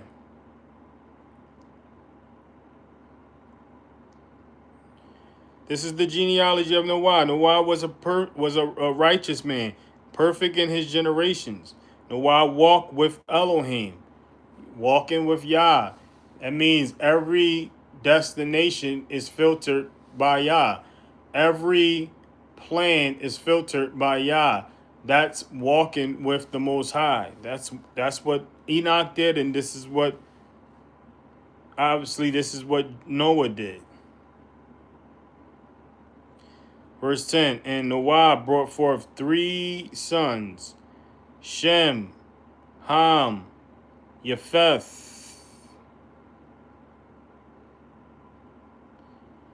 Verse 11, and the earth was corrupt before Elohim, and the earth was filled with violence. Sounds familiar? Where are we now? Is the earth not corrupt? Is the earth not filled with violence? Verse 12, and Elohim looked upon the earth and saw that it was corrupt, for all flesh had corrupted their way on the earth. Almost all flesh has corrupted their way on the earth to this day. Verse 13, and Elohim said to Noah, the end of all flesh has come before me, for the earth is filled with violence through them, and sea has been filled with violence through them, and see, I am going to destroy them from the earth. So the Most High already made up his mind. He's going to put an end to this. He's going to put an end to this. He got to reset. Verse 14, make yourself an ark, is what he tells Noah. Make yourself an ark of gopher wood. Make rooms in the ark and cover it inside and outside with a covering. Verse 15, and this is how you are to make it. The length of the ark is 300 cubits. Its width 50 cubits, and its height 30 cubits. Verse 16, make a window of the ark and complete it to a cubit from above. And set the door of the ark in its side. Set the door of the ark in its side. Make it with lower, second, and third decks. So this ark was decked out. Verse 17, and see, I myself am bringing flood waters on the earth to destroy all flesh, in which the breath of life from under the heavens, all that is on the earth is to die. So the breath of life, this is what all had. This is all creation had. The breath of life, his breath. And see, I myself am bringing flood waters on the earth to destroy all flesh, which is the breath of life from under the heavens. All that is on the earth is to die, is to be unalive. Verse 18, and I shall establish my covenant with you. And you shall come into the ark, and you and your sons and your daughters, you and your sons and your wife and your sons' wives with you. So he's like telling Noah, like, gather yourself, gather your family. And yeah, verse 19, and of all the living of all flesh, 2 of each you are to bring into the ark to keep them alive with you, a male and a female. Verse 20. Of the birds after their kind, and of the cattle after their kind, and of all creeping creatures of the ground after their kind, 2 of each are to come to you to keep them alive. As for the most, before I move on, the Most High pretty much, you know, left Noah in charge. Like, yo, like, I'm about to reset, press this reset button, and the animals are under your watch. So can you imagine the animals obeying the word of God and just following following Noah.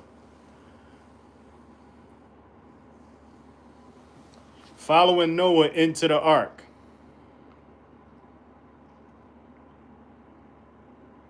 Only the Most High.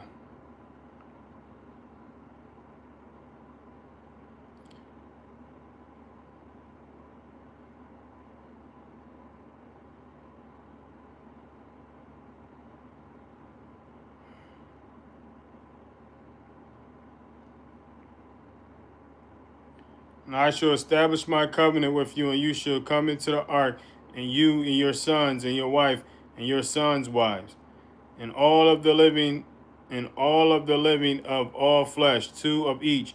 You are to bring it to the ark to keep them alive with you, a male and a female. Noah was to keep alive these animals.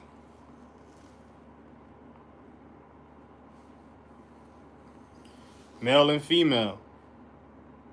Verse 20, or the birds are their kind, and of the cattle after their kind, and of all creeping creature of the ground after their kind, 2 of each are to be you to keep them alive.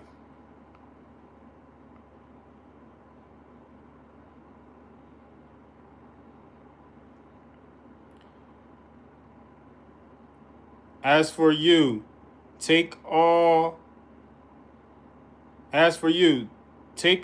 food that is eaten and gather it to yourself, and it shall be food for you and for them.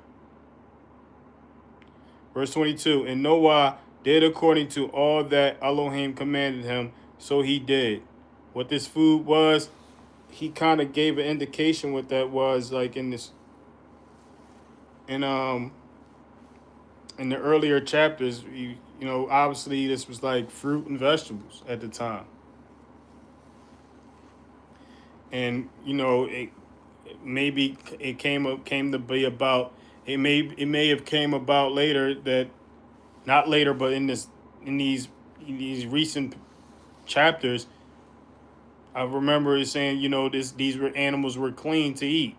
Key word, clean. Whatever you consider unclean stays unclean. Nothing.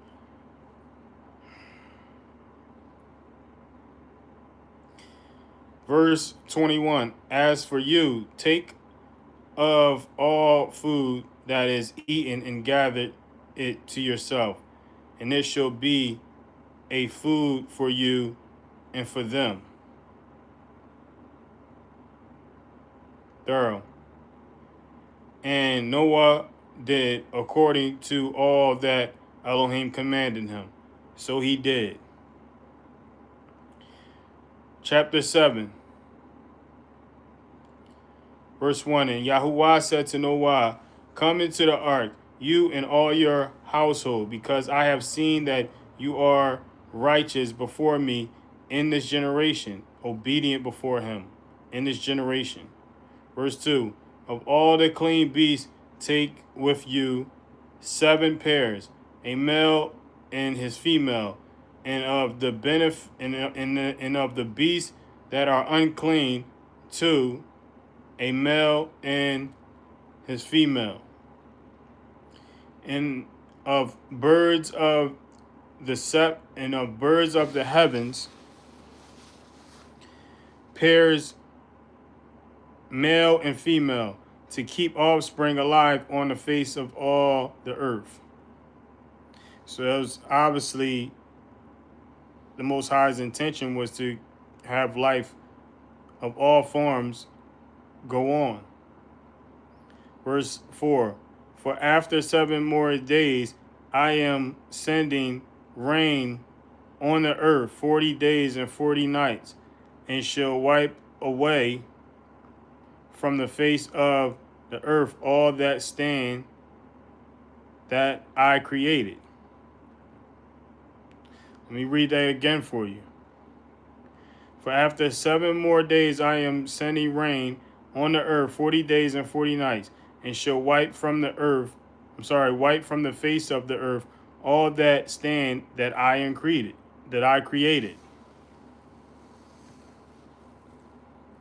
That he created. Verse 5, and Noah did according to all that Yahuwah commanded. Verse 6, now Noah was 600 years old when the flood waters were on the earth. Verse 7, and Noah and his sons and his wife and his sons' wives went into the ark because of the waters of the flood. Verse 8, of the clean beasts and of the beasts that are unclean. Clear indication there were beasts at the time that were unclean. Of the clean beasts and of the beasts that are unclean, and of birds and of all that creeps on the ground, creeps on the earth.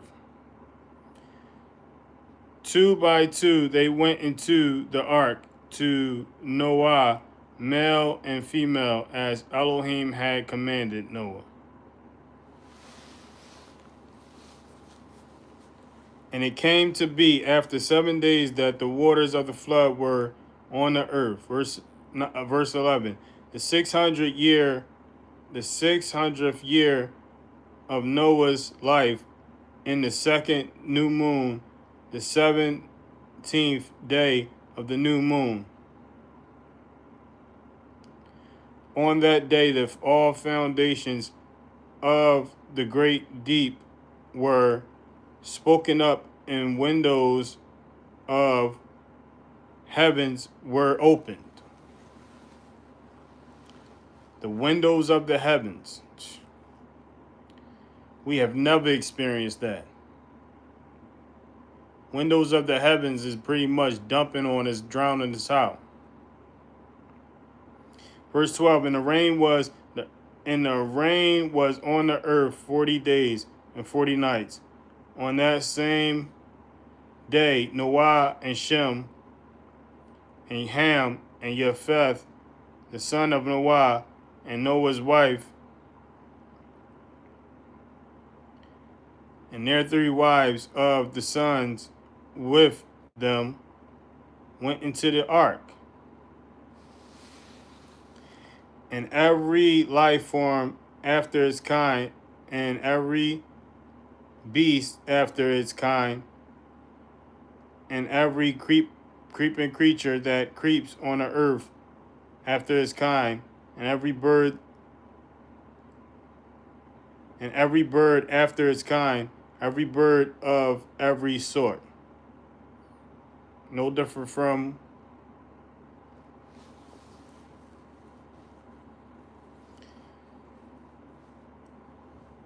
verse 15. And they went into the ark to Noah, 2 by 2, of all flesh, in which is the breath of life, in all flesh, which is the breath of life. In all flesh, which is the breath of life. All flesh. Including these creations, including these species, including these animals. All breath. Without it, no consciousness. And those going in, male and female of all flesh, went in as Elohim had commanded him. And Yahuwah shut him in. So it was the Most High who shut him in. He didn't close this himself or build a string to pull it down. The Most High closed him in.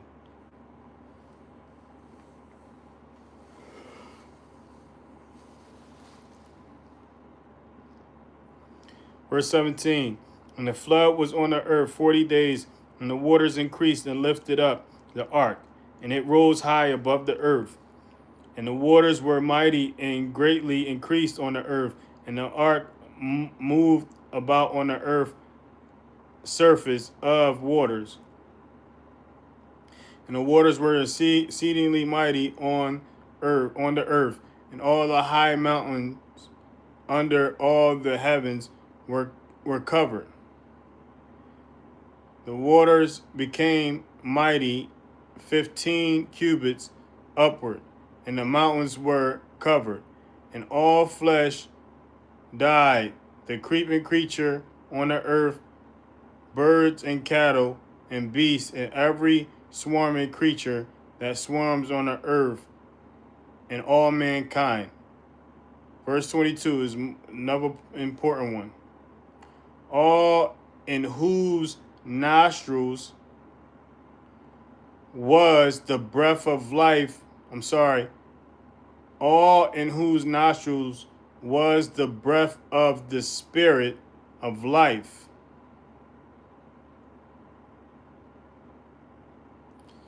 All in the nostrils. This is all. It's the spirit within us that lives off of the breath of God. All whose nostril was the breath of the spirit of life. All that was on the dry land died. Verse 23, so he wiped off all that stand which were on the earth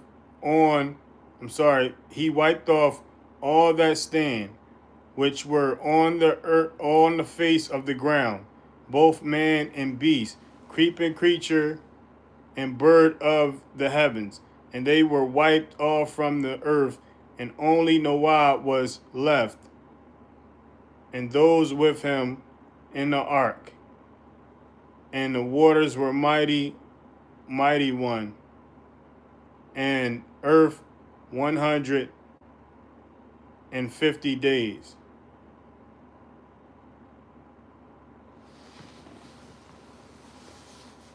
And the waters were mighty on the earth 150 days. The waters were mighty on the earth 150 days. For 150 days. Chapter 8. And Elohim, which is God, remembered remembered Noah. And Elohim remembered Noah, and all the beasts and all the cattle that were with him in the ark. And Elohim made a wind to pass over the earth, and the waters subsided. Verse 2, and the fountains of the deep and the windows of the heavens were stopped, and the rain from the heavens was withheld, and the waters receded steadily from the earth, and at the end of the 150 days, the waters diminished.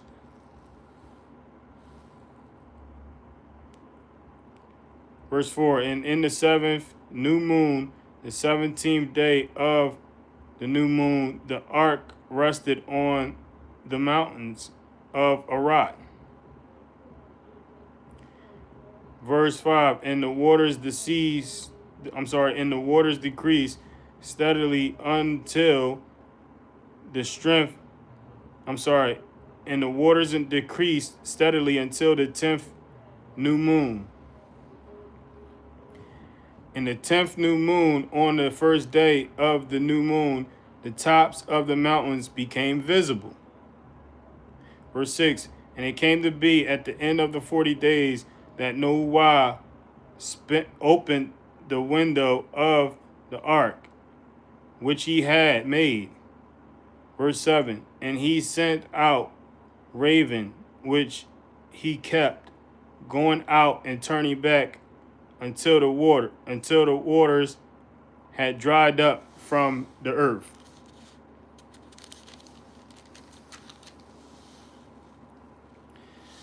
Verse 8, then he sent out a dove from him to see if the waters had receded from the face of the ground. So like these ancient brothers, man, these ancient servants of God, they were different, man. Sending out doves to retrieve, information. Yeah, you have people who train and tame birds today, but I don't know if it was like this. But the dove found no resting place for its feet, and but the dove had no resting place for its feet, and returned into the ark to him, for the waters were on the face of all the earth. So he put out his hand and took it, and pulled it into the ark to himself. So these doves were leaving and coming back. Verse 10, and he waited yet another 7 days, and again he sent the dove out from the ark. Verse 11, and and the dove came to him in the evening, and see, a freshly plucked olive leaf was in his mouth, and Noah knew that the waters had receded from the earth. Verse 12, and he waited yet another 7 days, and sent out the dove, which did not return to him again. Verse 13, and it came to be in the 601st year, in the first month.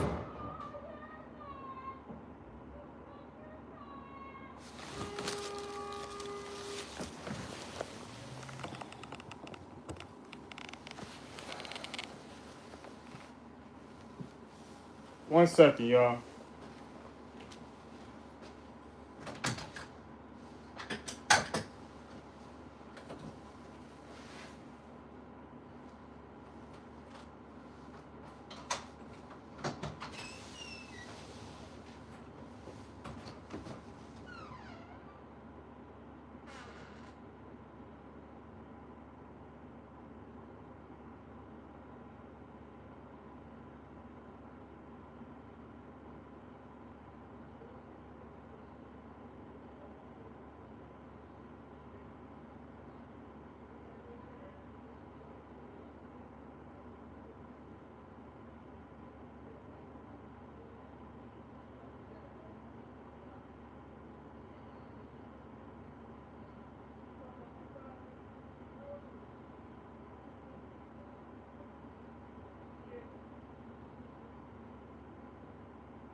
Excuse me for that, man. I'm gonna finish this chapter. This is the last chapter anyway. And it came to be in the 601st year, in the first month, the first day of the new moon, that the waters were dried up from the earth, and Noah removed the covering of the ark, and looked and saw the surface of the ground was dry. Verse 14. And in the second new moon, on the 27th day of the new moon, the earth was dry. Verse 15. And Elohim spoke to Noah, saying, Go out of the ark, you and your wife and your sons and your sons' wives with you. Bring out with you every life form of all flesh that is with you, of birds, of cattle, and all creeping creatures, the creeping creatures of the earth, and let them teem on the earth and bear and increase on the earth. So Noah went out, and his sons and his wife and his son's wife with him. Every beast, creeping creature, and every bird, whatever creeps on the earth, according to their kinds, went out of the ark. And Noah built a slaughter place to Yahuwah. First thing that he did when he got off, built the slaughter place, and took of every clean beast, and of every clean bird, and offered ascending offerings and on the slaughtering of the place. So these were clean beasts and clean birds that were already identified. Verse 21. And Yahuwah smelled a soothing fragrance, and Yahuwah said in his heart, Never again shall I curse the ground because of man. Although the inclination of man's heart is evil from his youth, and never again strike all living creatures as I have done. So he noted that again, although the inclination of man's heart is evil from his youth. From his youth. That's noted. That's still the case, even after Noah. He's noting this. From the youth, every inclination of man's heart is evil. Verse 22, as long as the earth remains seed time and harvest, and cold and heat, and winter and summer, and day and night shall not cease. So this is a clear indication that cold and heat, winter and summer, day and night shall not cease. And this is overlooked. This is a verse that's overlooked. This is the Most High declaring this. As long as the earth remains seed time and harvest, meaning planting and harvesting, and cold and heat, cold weather and heat, hot weather, and winter and summer, and day and night shall not cease. That's the end of that chapter. Hallel Yah, hallelujah, praise Yah, may all glory be to Yah, Yahuwah, Shabbaoth, Yahuwah, Almighty, Yahuwah, Most High, Yahuwah, El Shaddai. Thank you, Yahuwah. Thank you, Yahusha. Yahusha, it was you who said that when 2 or 3 are gathered in your name, you are amongst us, you are with us. So since you are with us, Master Yahusha HaMashiach, Son of Yah, I ask that you help us heal from whatever it is. Help those who gather in your name. Heal from whatever it is we need healing from. Master, since you are amongst us, I ask that you help those who gather in your name find comfort in whatever we need to find comfort in. Master Yahushua HaMashiach, Son of Yah, since you are amongst us in our midst, and I ask that you help those who gather in your name get relief from whatever it is we need relief from, and do better. Let it be. Peace, love, Shabbat Shalom, peace and love.